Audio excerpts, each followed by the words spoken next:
देखे भाई इस वाले क्वेश्चन में क्या बोला है, suppose that the number of term in a p is 2k। K जो है वो नेचुरल नंबर है, और if the sum of all odd numbers odd term of a p is 40, the sum of all even term is 55 and the last term of a p exceed the first term by 27, है ना। ऐसे करके देखो ये बता रहे हैं। तो पहले अपन देखें एक एक करके इक्वेशन बना लेते हैं। जो भी ए पी के टर्म्स होंगे, है ना, कॉमन डिफरेंस मान लेते हैं डी है, तो अपने पास जो टर्म आएंगे वो कुछ इस तरीके से आ जाएगा। पहला टर्म मान लो ए है, दूसरा आएगा ए प्लस डी, है ना, तीसरा आएगा ए प्लस 2d, चौथा आएगा ए प्लस 3d, है ना। ऐसे करके मान लो चल रहे हैं। और कितने टोटल है, 2k टर्म है, तो ये आ जाएगा कितना, लास्ट टर्म आएगा a plus 2k minus 1 into d, है ना। जैसे पहले में क्या है 2 माइनस 1d, सॉरी दूसरे में क्या है 2 माइनस 1d, तो 2k में क्या होगा 2k माइनस 1 इंटू डी। ऐसे करके देखिए। अब ऑड नंबर के टर्म देखोगे तो ऑब्वियस सी बात है ऑड वाले ही आएंगे अपने, पहला, तीसरा, पांचवा। तो उन सब का जो सम दे रखा है दैट इज 40। तो ऑड वाले का अगर अपन देखें तो देखो ध्यान से, ऑड ऑड और इवन दोनों बराबर होंगे, है ना।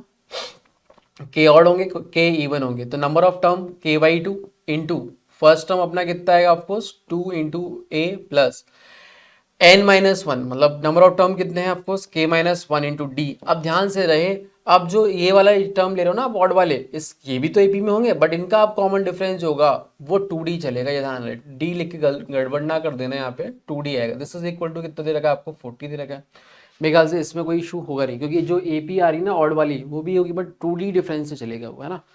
तो हमारे पास एक इक्वेशन ये आ गई। अब हम इस इक्वेशन को थोड़ा बहुत सॉल्व कर सकते हैं चाहे तो वो देखो कितना आ जाएगा अपने पास। चलो 2 तो हटा दो आप, तो यहाँ से a प्लस के माइनस 1 इंटू डी जो है वो अपने पास कितना आ रहा है भाई, 40/k आ गया। मान लो ऐसा करके एक इक्वेशन बना लिया।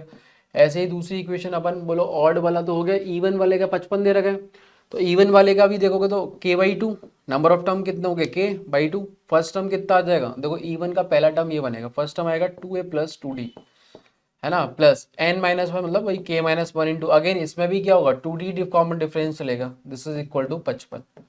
तो ये देखो, अब यहाँ से देखो दो दो कॉमन निकल के बढ़िया, 2 से तो कट ही गया। तो हमारे पास ये इक्वेशन आ गई a प्लस, ये देखो a प्लस डी है ना ये, और यहाँ पे कितना आएगा k-1 इंटू डी, तो ये तो kd हो जाएगा, है ना। a plus k d is equal to 55/k। ऐसे करके देखो इक्वेशन बन गई दूसरी। मेरे ख्याल से मैंने ये सही लिख दिया है क्या, हाँ, ये डी वाला जो है इधर मर्ज हो गया, तो ये अपने पास ऐसे आ जाएगा, है ना। अब यहाँ से पहली इक्वेशन है और दूसरी इक्वेशन है, इन दोनों इक्वेशन में अगर अपन देखें सब्ट्रैक्ट कर देते हैं तो कुछ रिलेशन और आ जाएगा, है ना। मान लो मैंने इस वाली इक्वेशन में से ये वाली सब्ट्रैक्ट कर दी, तो मेरे को जो रिलेशन मिलेगा वो मिलेगा कितना, ए कट जाएगा, के डी में से एक हटेगा तो एक डी बचेगा, डी इज इक्वल टू कितना आ जाएगा 55, तो ये आ जाएगा कितना 15/k। तो के और डी में एक तरीके से रिलेशन आ गया। आगे देखो क्या कह रहे हैं, आगे इन्होंने बोला है ये, if the last term of a p exceed the first term by 20, मतलब लास्ट टर्म तो यही हो गया, दिस इज इक्वल टू, ये बोल रहे हैं क्या कि फर्स्ट टर्म से 27 ज़्यादा है। तो ये देखो इक्वेशन बन गई।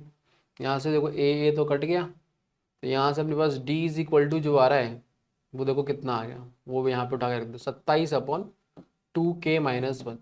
हमें के ही निकालना है ना शायद, हाँ, तो बस इक्वेशन बन गई ये तो बढ़िया। ये हो गया भाई, कितना कटेगा यहाँ से, 3×5=15, और ये हो गया कितना, हाँ 3×5=15, 3×9=27, तो ये हो गया 9। क्रॉस मल्टीप्लाई करेंगे, 9k is equal to 10k-5, तो 5 आ जाएगा के की वैल्यू, है ना। सही, मतलब कोई कैलकुलेशन वगैरह कुछ गड़बड़ हुआ नहीं, 5 आंसर आ जाएगा, जो कि ऑप्शन नंबर 2 में दे रखा है।